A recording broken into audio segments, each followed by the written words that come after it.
Thanks, Ted. In recent news, the body of a local man has been discovered under mysterious circumstances. Paul Woodsen, 37, went missing on the 7th of this month during last week's freak storm. Prior to his disappearance, he had reportedly been coming home at alarmingly late hours, unwilling to talk about where he had been past a brief mention of a man he referred to as the Agent. He also made cryptic references to the figure potentially being a supernatural entity, citing what he referred to as a disconcerting propensity for the unnatural, a perplexing ability to appear in streets which should not exist, and a nigh-infinite supply of infant teeth. These claims, while consistent with certain recent events in the Halden County area, were largely dismissed as a result of declining mental health, an explanation which was also extended to his disappearance. The theory stated that Woodsen would have been late getting home again, which would have placed him in the middle of the historic rainstorm, potentially getting washed away into the forest surrounding Corville, where his body would not have been found in a timely manner, if at all. However, this conjecture was all but proven wrong with the discovery of his body late last night underneath an abandoned railroad bridge. Woodsen appeared to have been cut open, hollowed out, and then intentionally filled with maggots, as indicated by development in the larvae inconsistent with the timeline of death. Talk about an all-you-can-eat buffet, if you ask me. I'm sorry, that was incredibly insensitive, that was very, very unfunny. My sincerest apologies to the Woodsen family. I should not joke about matters like that. My manager has already spoken to me about last week's incident, and perhaps more disconcerting. Woodsen had only been recently deceased when discovered, despite his organs, which were found in a nearby drainage ditch, showing signs of active decay. This implies that he was not only alive for a significant period of time following their removal, but that they were somehow decomposing at an unprecedented rate.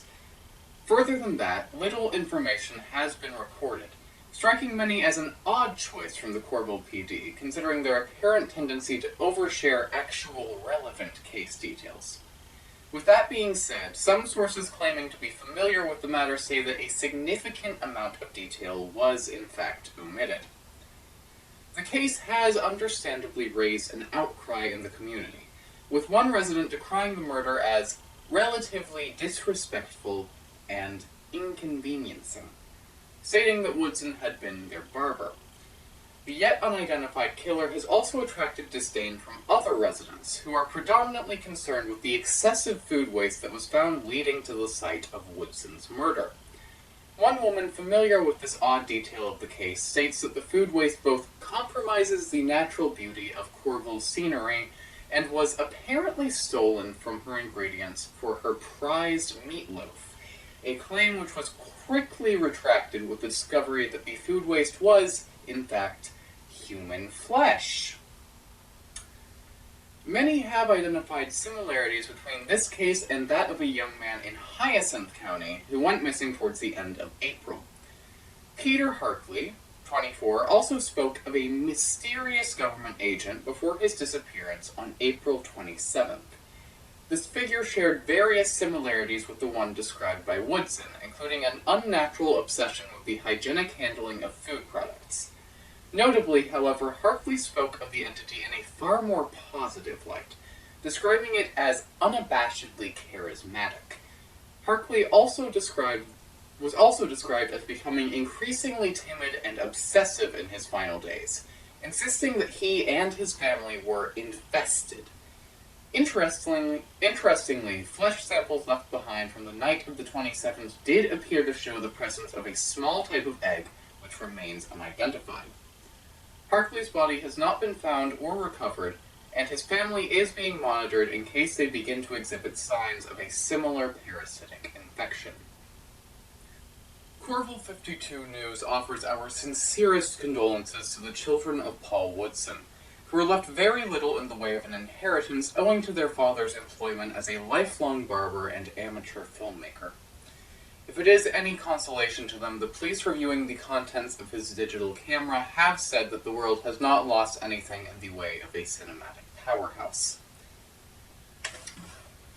Later, the story of how the invasive harlequin elk, a species of fleshless, eternally screaming tetrapods resembling, but not related to cervines, came to reside in the greater Halden County region. More on that at 10. But first, your weather.